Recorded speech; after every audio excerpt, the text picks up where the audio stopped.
You ever get that feeling on a flight? When you're wedged into your economy seat, your knees are flirting with the tray table, and the guy next to you just claimed both armrests like it's a real estate grab? You sigh.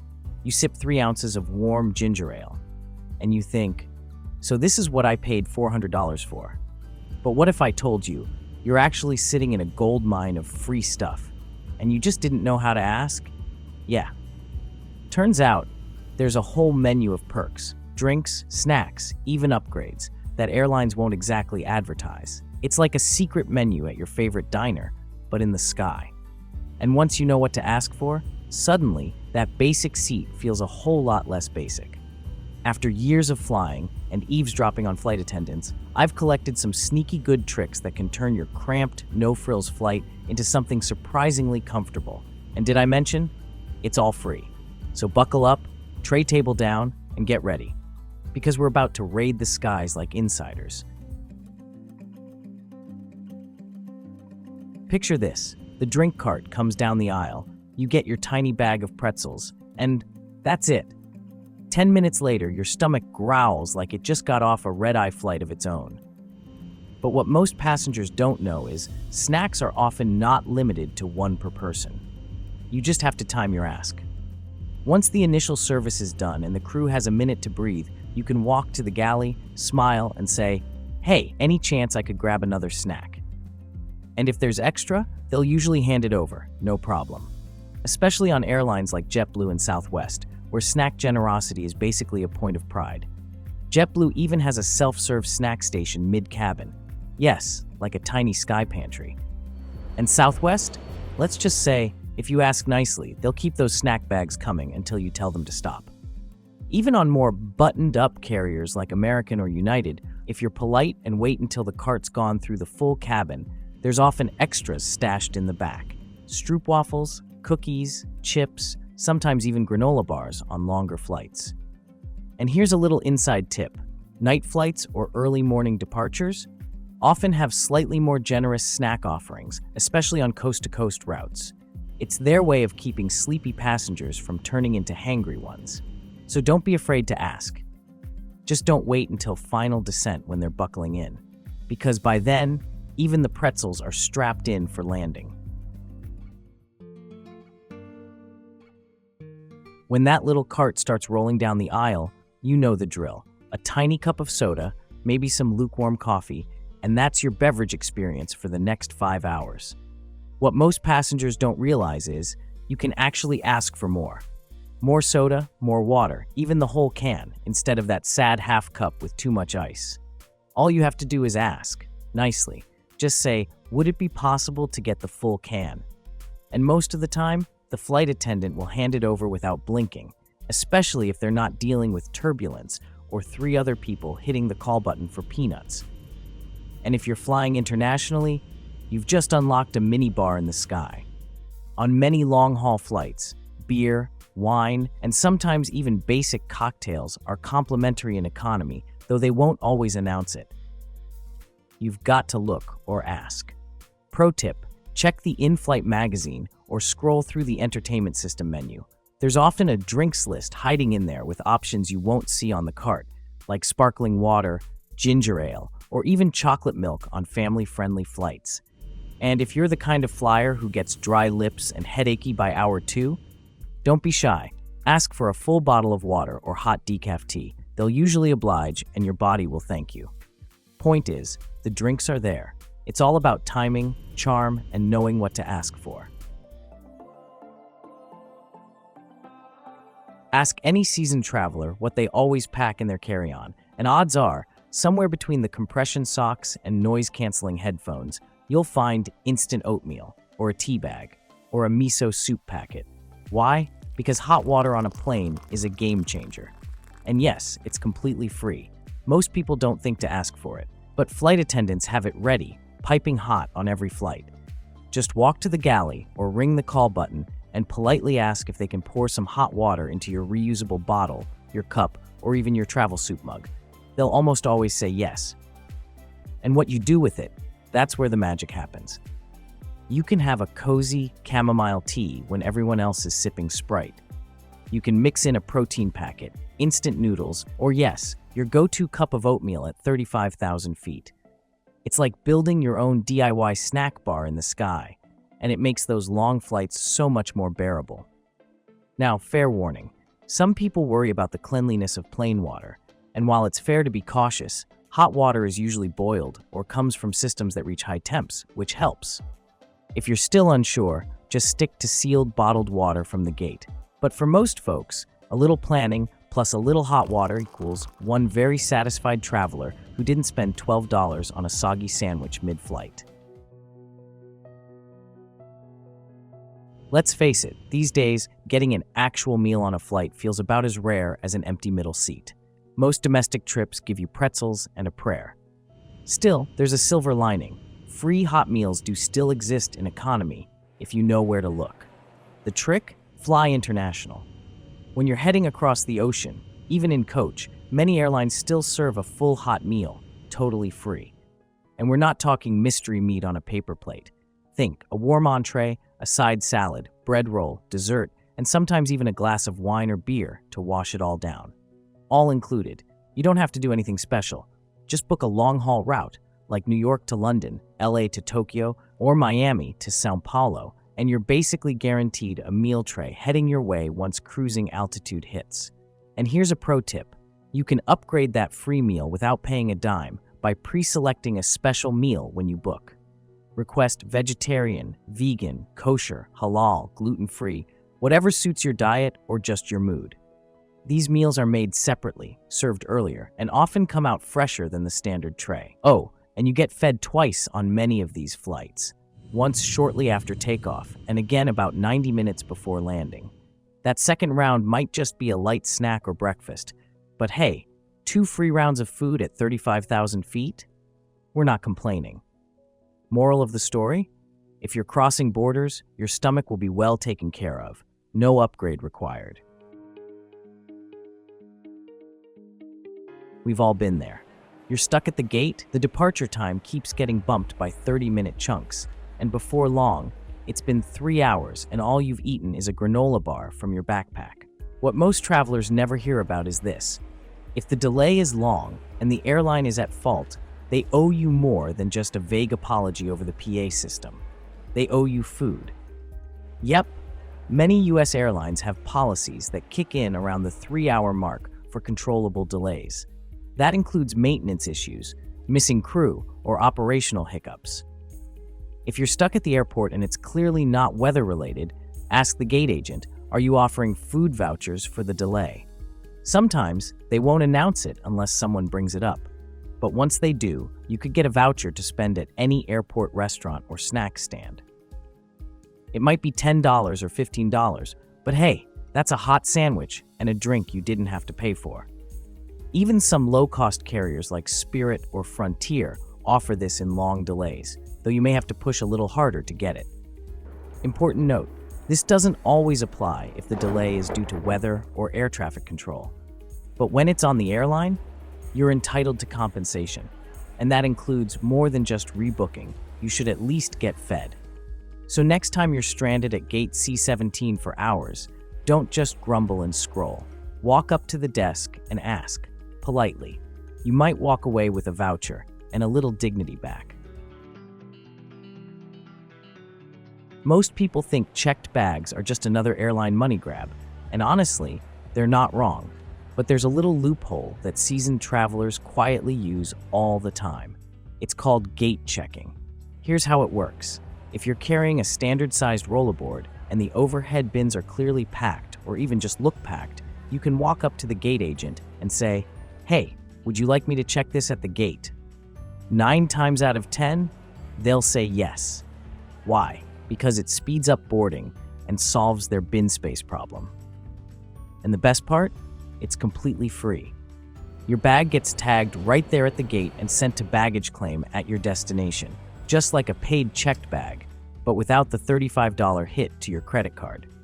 Now, don't try this with a giant suitcase that should have been checked from the beginning. This only works with actual carry-ons. If your bag looks like it's headed for Mount Everest, they'll shut it down fast and maybe charge you for trying to game the system. Want a guaranteed free checked bag without the gamble? Fly Southwest. 2 free checked bags, no tricks, no fine print. It's one of the last remaining perks in US air travel that feels like an actual win. But for everyone else, this little ask, right at the gate, could save you money, save your back, and save you from dragging a suitcase down that impossibly narrow aisle while everyone judges your packing choices.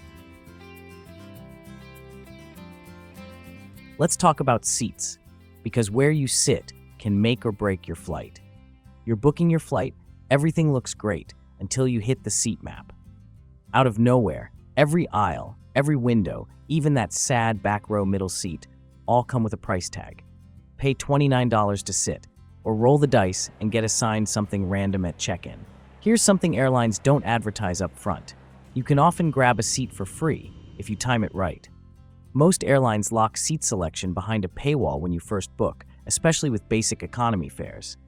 But as your departure date gets closer, they quietly open up unsold seats, sometimes even the premium ones, at no charge. Here's how you work it. Exactly 24 hours before your flight, when online check-in opens, log in fast. That's when the seat map resets. Passengers start checking in, open seats shuffle around, and just like that aisle seat you couldn't afford yesterday might be yours for free.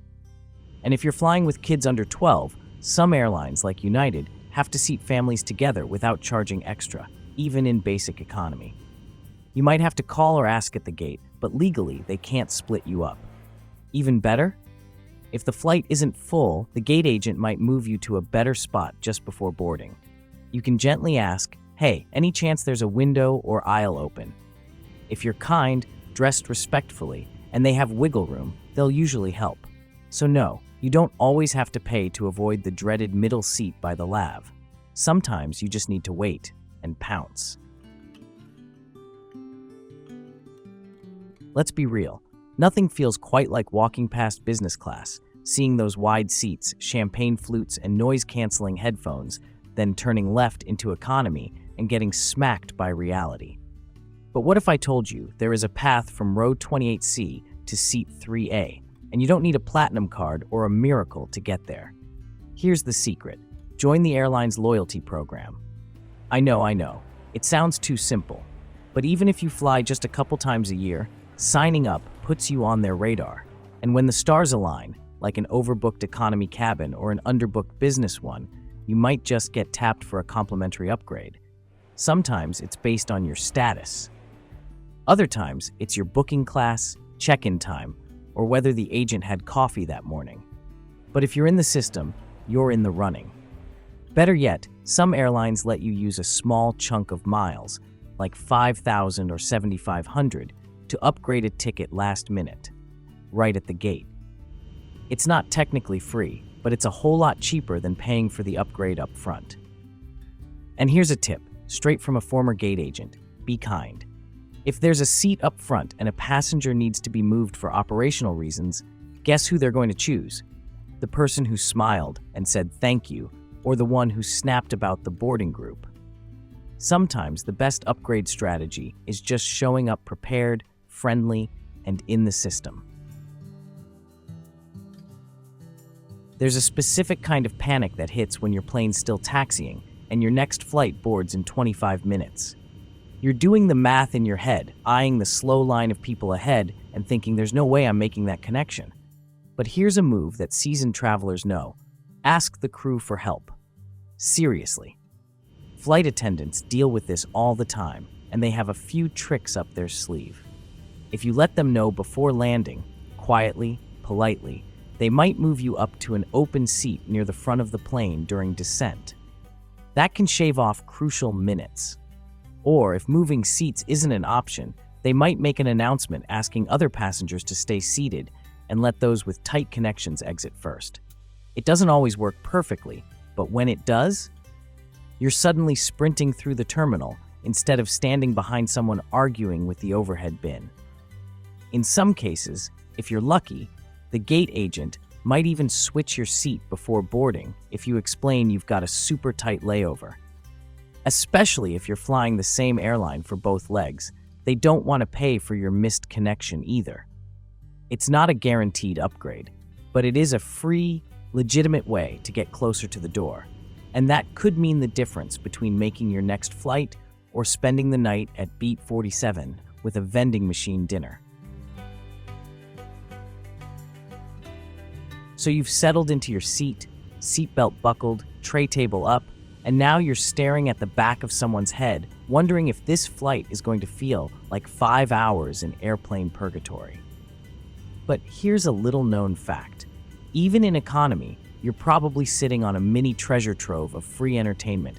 You just have to know where to look. First stop, that screen in front of you. Most major airlines now offer dozens, sometimes hundreds, of free movies, TV shows, games, and music playlists. You don't need to swipe a card or log into anything. Just start scrolling. No screen on your seat? No problem. Many planes now offer bring your own device systems. You just connect to the onboard Wi-Fi, not to browse Instagram, but to access their entertainment portal. From there, you can stream full-length films, binge-worthy shows, even flight maps and trivia quizzes. Totally free. Pro tip, download the Airlines app before you fly. Some systems only work through the app, and you don't want to be stuck mid-air with a dead signal and no access. And here's a bonus. Look beyond just movies. Some airlines sneak in unexpected gems, like audio meditation guides, language lessons, or airport guides to help you prep for your layover. You don't need to pack a tablet full of Netflix downloads, though it never hurts. Chances are, your plane already has a full library ready to go. You just need to press play. You sit down, plug in your earbuds, and nothing. One side's cutting out, or worse, your headphones don't even fit the weird two-prong jack in the armrest. And now that new release you were excited to watch, just a silent slideshow. The good news? You don't have to suffer through a movie in mime mode. Most airlines that offer in-flight entertainment also offer free headphones. You just have to ask. Sometimes they're handed out during boarding. Sometimes they're tucked in a drawer in the galley. And yes, sometimes they're the crunchy, plastic-wrapped kind that look like they haven't changed since 2007. But when your only other option is closed captions and imagination, they'll do the job. If the crew forgets to hand them out, or you missed the first round, just press the call button or walk up to the back and ask. As long as they've got extras, and most flights do, they'll hand them over without question. And if you're flying international, chances are they'll already be waiting on your seat with a blanket and pillow, like a mini welcome gift from 35,000 feet. Sure, they're not studio quality, but they're free, they work, and they'll spare you the pain of syncing subtitles while your neighbor snores through the opening credits. You know that moment when the plane levels off and the Wi-Fi sign dings on, right before you realize it costs $15 to check your email and still loads like it's 2004? Yeah, no thanks. Here's where it gets better. On many US airlines, texting is totally free. That's right, no paid Wi-Fi package, no signal booster, no smoke and mirrors. Just simple messaging at cruising altitude. Carriers like Delta, Alaska, and Southwest all let you send and receive texts through apps like iMessage, WhatsApp, and Facebook Messenger. No extra charge. You just connect to the plane's Wi-Fi, choose the free messaging option from the splash page, and you're good to go. Now, don't expect to send selfies or stream videos. It's basic text only, and sometimes even that takes a few seconds to push through. But if you want to let someone know you've boarded, share a quick joke mid-flight, or tell your friend you're delayed over Denver, this gets the job done. Just remember to prep before you fly. Update your apps. Open them once while you're still on the ground, and make sure your phone isn't stuck in airplane mode with Wi-Fi turned off. It sounds obvious, but you'd be surprised how many people forget that last step and wonder why nothing's working. Bottom line, you don't have to be disconnected the whole flight. You can still stay in touch without paying a single dollar. And honestly, in air travel, that's a rare win. Wi-Fi on a plane used to feel like magic. Then it felt overpriced. Now it feels like a gamble. Pay $10, wait 5 minutes for it to connect, and pray it's fast enough to load a weather app. But here's something most passengers don't realize. Some airlines actually offer it for free. JetBlue was the first major US carrier to roll it out across nearly all flights. You just hop on, connect to Fly-Fi, and boom, you're online. No credit card, no subscription, just free internet that works gate to gate. And surprisingly, it's not bad. Delta has quietly joined the game too. If you're a SkyMiles member, which costs nothing to sign up, you can access free Wi-Fi on most domestic flights. They're expanding coverage fast, and you don't need elite status. You just need an email and a couple minutes to create an account. United isn't quite there yet, but they're testing deeply discounted Wi-Fi for loyalty members. And other carriers might follow suit once they realize people remember the airline that let them scroll TikTok for free during turbulence. The key here? Check your airline's website before you fly. See if your flight qualifies, and if there's a membership you can sign up for in advance. Sometimes all it takes is 5 minutes on your couch to save $15 midair. Because let's be honest, if you're going to be stuck in a metal tube for hours, being able to message, browse, or even work, if you must, without paying extra, that's a travel win worth bookmarking. If you've ever traveled with a toddler, you know it's less of a vacation and more of a high-stakes logistics mission. But here's one silver lining for parents flying with little ones. Babies under 2 can fly completely free, as long as they're sitting on your lap. No hidden fee, no secret tax, just $0. Most US airlines, including Southwest, Delta, and American, let children under 24 months ride as lap infants on domestic flights. All you have to do is let the airline know when booking. Sometimes they'll ask for a birth certificate at check-in, so it's good to bring a copy just in case.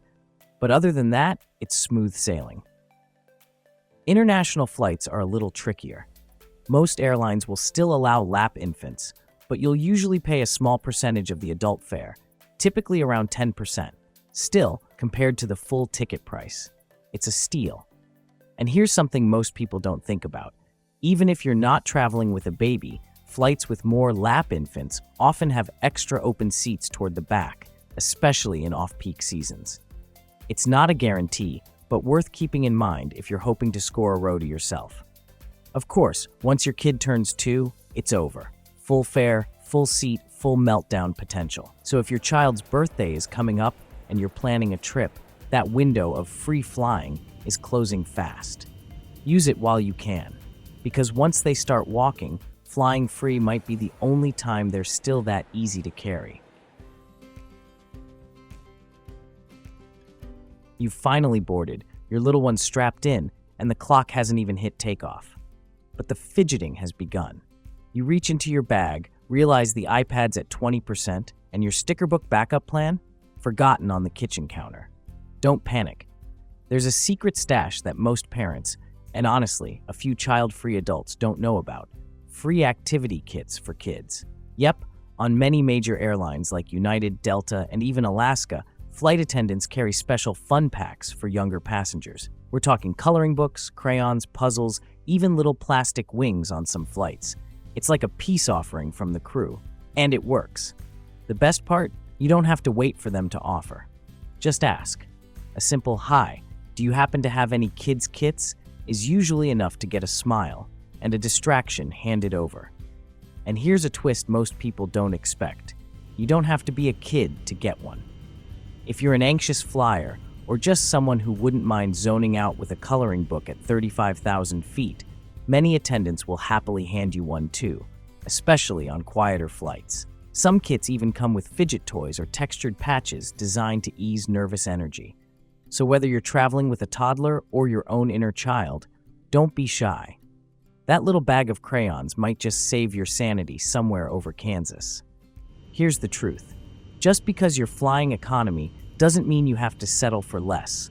From snacks and drinks, to better seats, to entertainment, to help when your plans hit turbulence, there's a surprising amount you can get for free. The catch? You just have to know what's possible and be willing to ask. Because airlines aren't going to shout it over the intercom.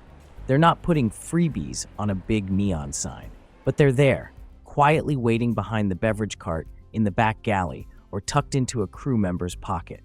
So the next time you fly, don't just sit back and accept the bare minimum. Ask, smile, Speak up when you need something, and fly like someone who knows the system. Oh, and if even one of these tips saved you money, got you more comfort, or made your flight a little less painful, I'd love to hear about it. Drop a comment below and tell me, what's the best thing you've ever gotten for free on a flight? Or what do you plan to ask for next time? And if you want more insider travel tips without the fluff, hit that subscribe button, give this video a thumbs up, and share it with your favorite seatmate, especially the one who always forgets to bring snacks. Thanks for flying smarter with me. See you in the next one.